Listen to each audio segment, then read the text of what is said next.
Dieu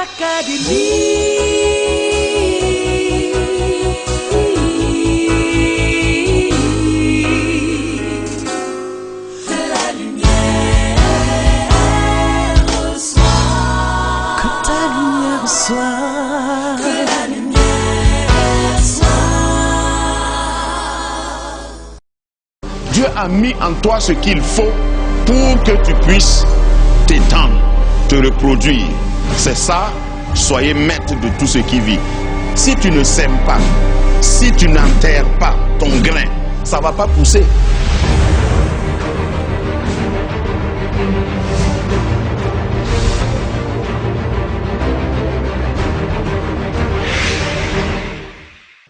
Nous sommes dans Luc chapitre 5.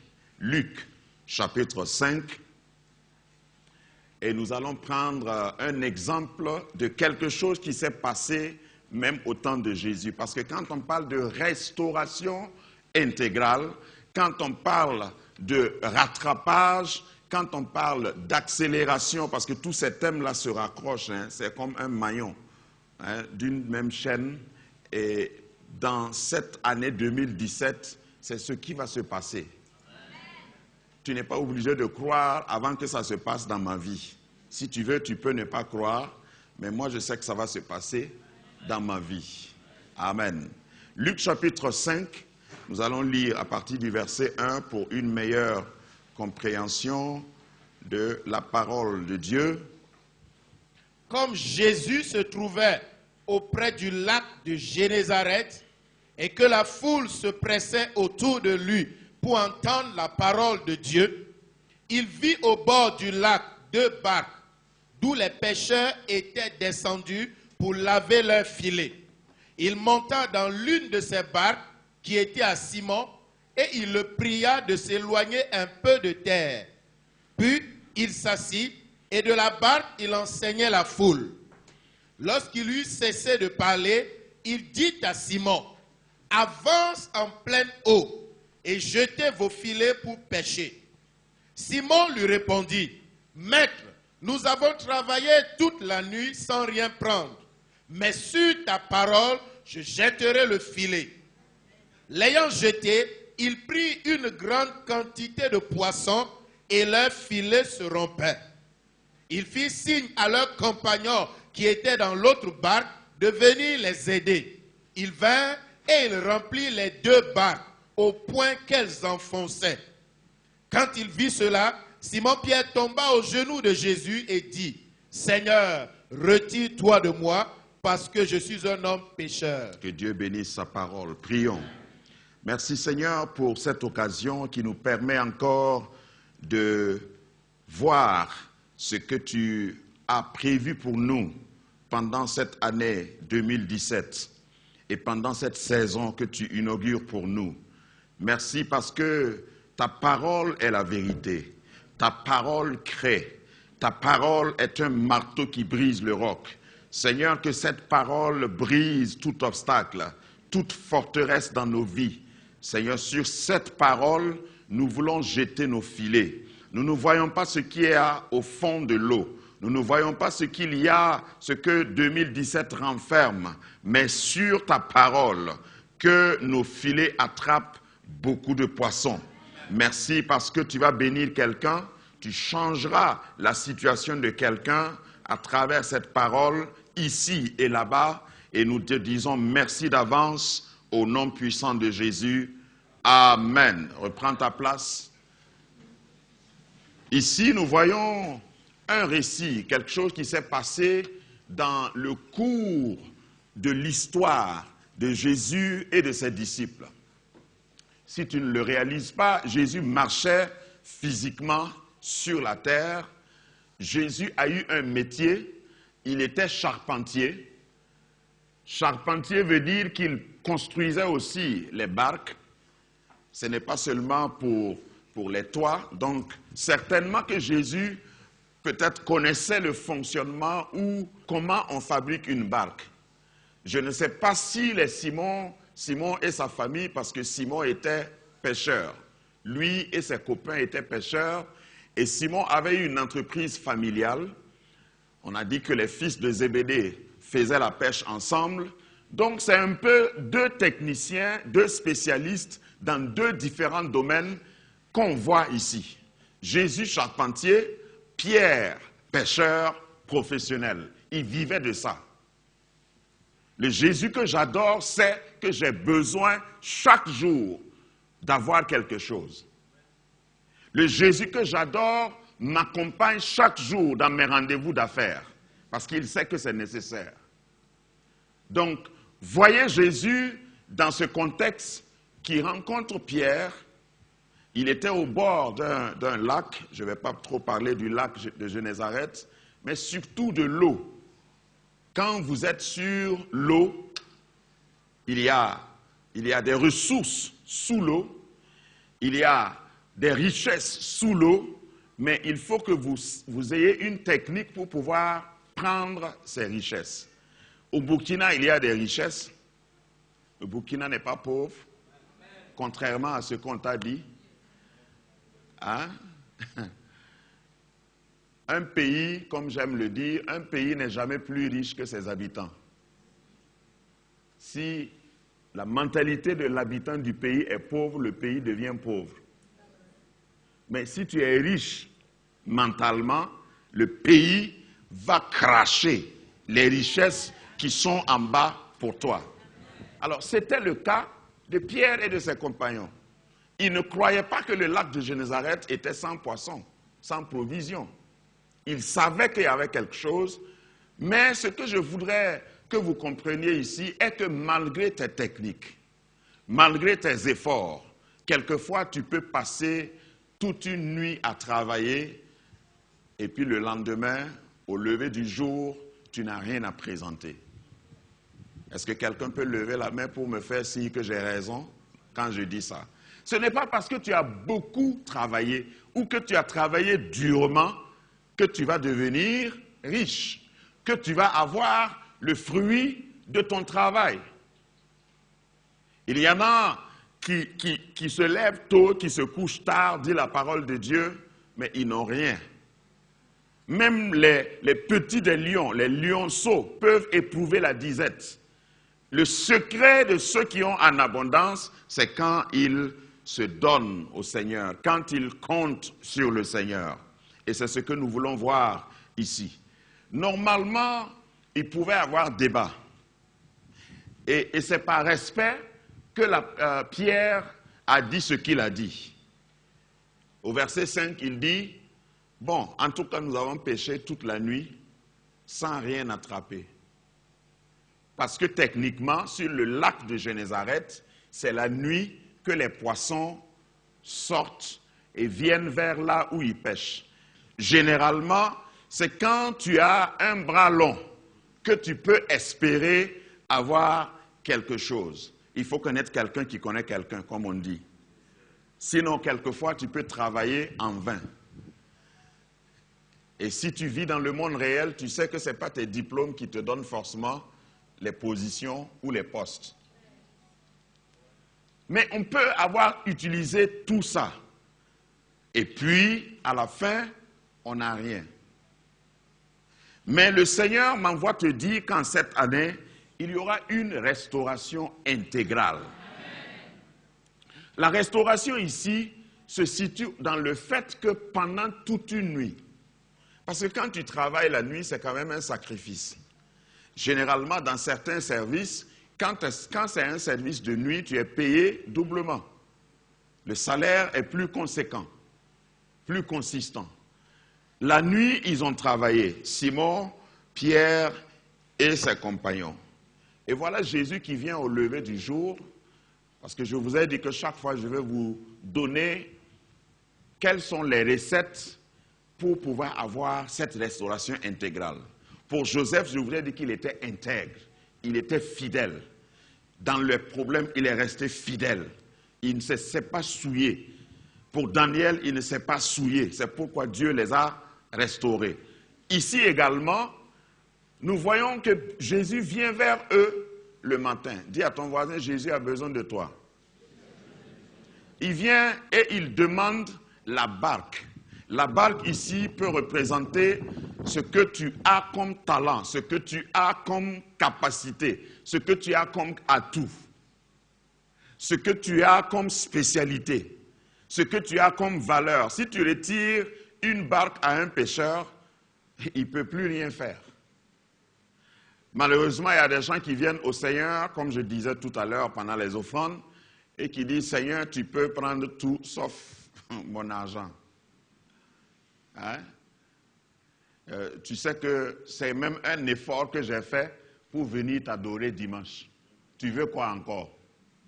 Il y a des gens qui viennent dans la maison de Dieu et qui se comportent comme si Dieu a la chance de les avoir. Seigneur, tu sais que je ne suis pas n'importe qui. Oui, non. Il y a des gens, on ne le dit pas à haute voix comme moi je le dis. Mais quand ils viennent, ils sont tellement importants. Leur attitude veut dire aux anges qu'eux, ils ne sont pas n'importe qui. Parce que quand on dit on va se lever pour louer le Seigneur, ils restent assis. Quand on dit on va acclamer le Seigneur, ils font comme ça. Parce qu'ils ne veulent pas se déranger. Quand on dit de danser, ils ne veulent pas danser de peur de transpirer et que leur make-up, leur maquillage Voilà, donc, ils font tout doucement et puis ils ont une pochette pour ne pas se déranger. Et quand quelqu'un crie, parle trop fort, prie, il les regarde et dit, non, on n'a pas besoin. Il faut être collected, il faut adorer le Seigneur doucement. Moi, je n'aime pas transpirer dans la présence du Seigneur. C'est un comportement, c'est notre attitude dont il est question ici.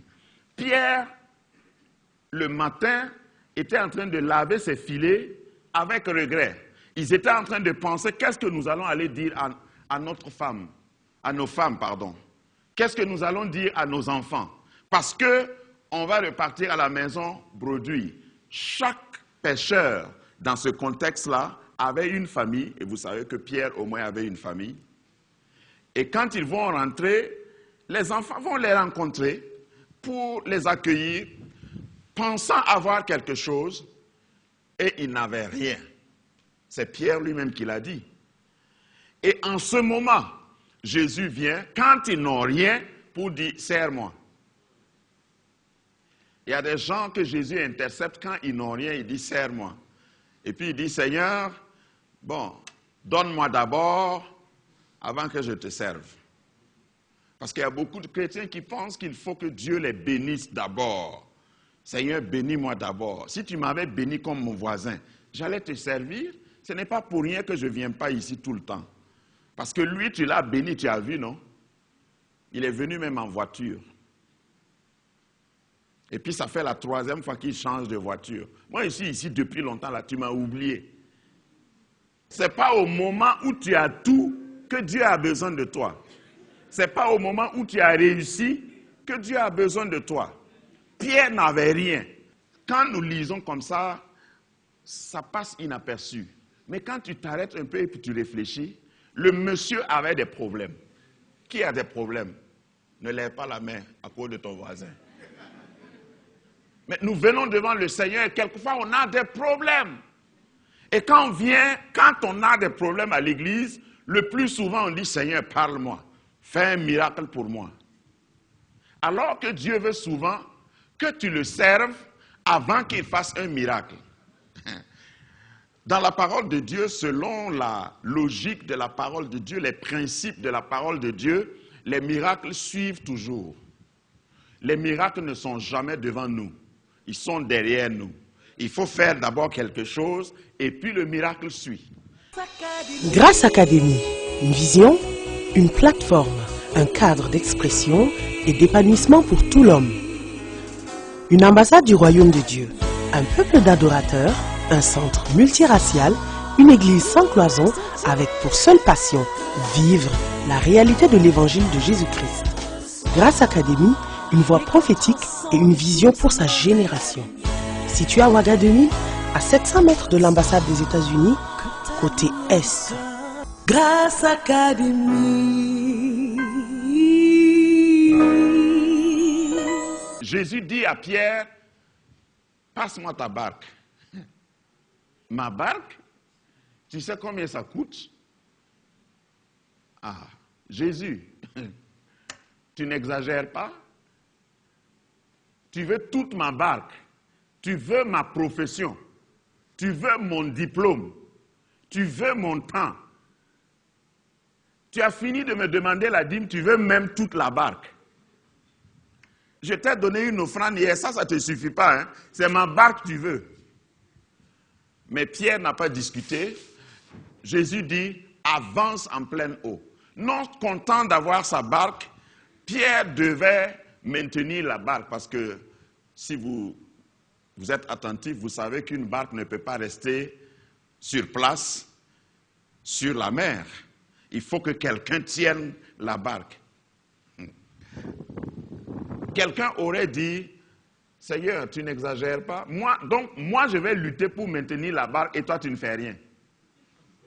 Au moins, si tu demandes ma barque, prends aussi quelque chose, je ne sais pas moi, immobilise la barque, aidons-nous pour que ça marche.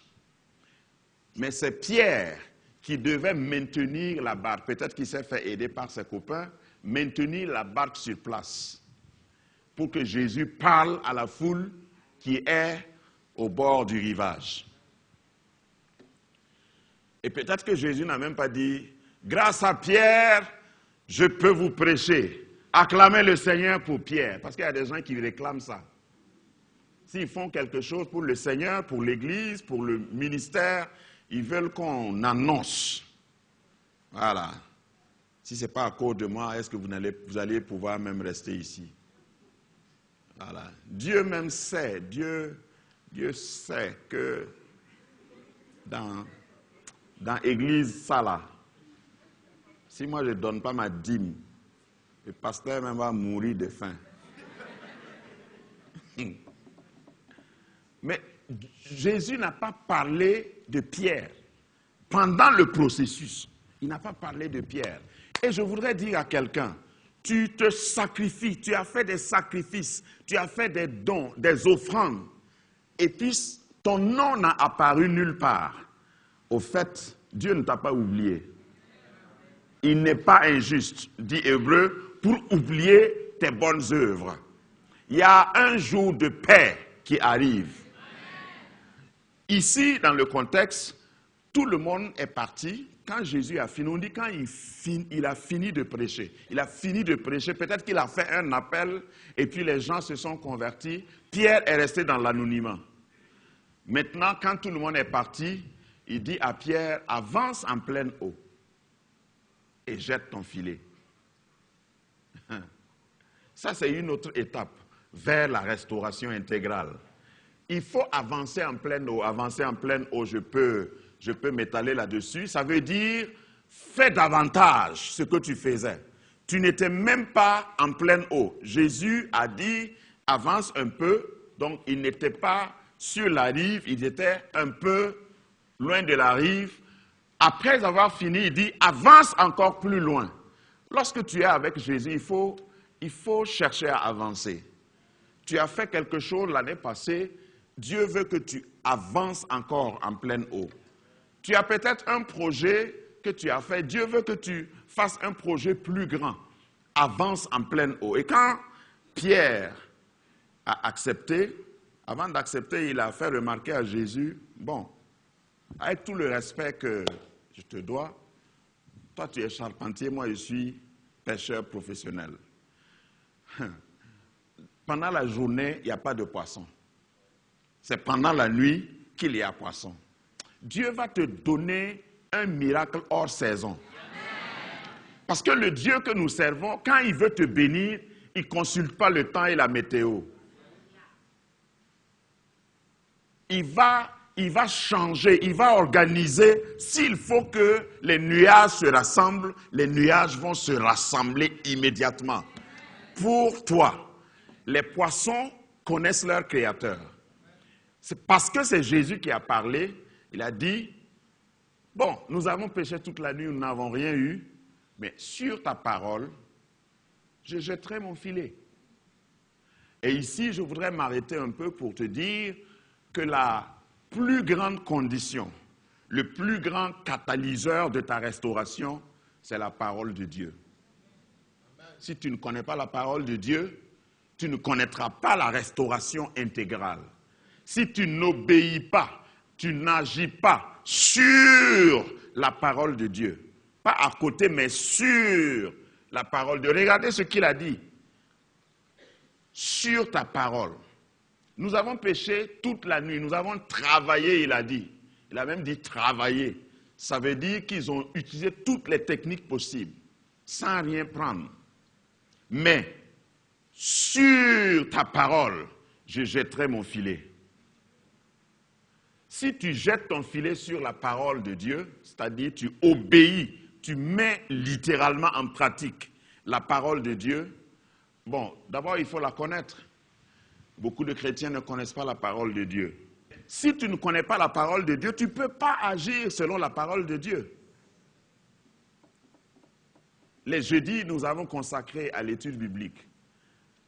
Même si tu ne peux pas venir tout le temps, même accidentellement, essaie accidentellement de venir un jour. Parce qu'il y a des gens qui font partie de cette chapelle, de ce ministère, mais qui n'ont jamais accidentellement assisté à une étude biblique jeudi. Et pourtant, tous les jours, on annonce. Et quand on le fait, quand on connaît la parole de Dieu, on est libre. Parce que tu ne manqueras jamais de solution, de recours. Est-ce que tu as une parole? Parce que si tu n'as pas de parole, tu vas jouer à la loterie. Tu ne connaîtras jamais la volonté de Dieu. Parce que la volonté de Dieu est précise. La volonté de Dieu ne consiste pas à frapper à 10 portes. Et puis on attend. Celle qui s'ouvre, je rentre. Ça, ce n'est pas la volonté de Dieu. La volonté de Dieu, tu vois 10 portes et tu dis, je ne fais frapper qu'à la porte que Dieu m'a indiquée. Et tu choisis parmi les 10 là, tu frappes. C'est ça, jeter son filet sur. Si tu ne connais pas une parole, tu ne peux pas jeter ton filet sur cette parole. La volonté de Dieu est précise, mais elle passe par la connaissance de la parole de Dieu. Je regrette pour les chrétiens qui ne connaissent pas leur Bible.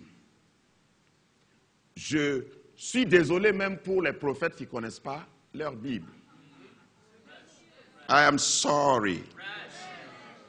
Voilà. Tu peux parler en langue, prophétiser, mais si tu ne connais pas la Bible, tu es dangereux. Les gens semblent oublier que le miraculeux n'est pas un certificat de la présence de Dieu. Je vous renvoie par exemple à Exode. Quand Dieu voulait faire sortir les enfants d'Israël d'Égypte, il a envoyé Moïse, non? C'est quoi que Dieu a utilisé pour convaincre Pharaon? C'est des miracles. Le premier miracle, c'était quoi? Le bâton de Moïse changeait en serpent.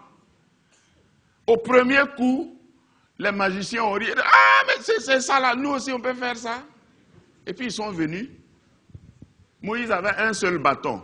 Chaque magicien avait un bâton.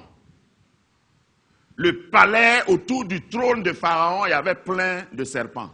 Parce qu'ils ont jeté leurs bâtons et les bâtons se sont transformés en serpents. Si tu t'arrêtes là, tu vas être perdu. Ce n'est pas parce que j'ai vu un serpent que je cours suivre le propriétaire du bâton. Je veux entendre encore la voix de Dieu. Et la voix de Dieu s'est retentie. Dieu a dit à Moïse, tends ta main et prends encore ton bâton. Ça, les magiciens n'ont pas fait. Parce que les serpents des magiciens ont été avalés. Donc, quand je vois le miracle, j'attends que le miracle avale le problème. J'attends que le miracle change la situation. J'attends que ton don là aille jusqu'au bout avant que je ne croie.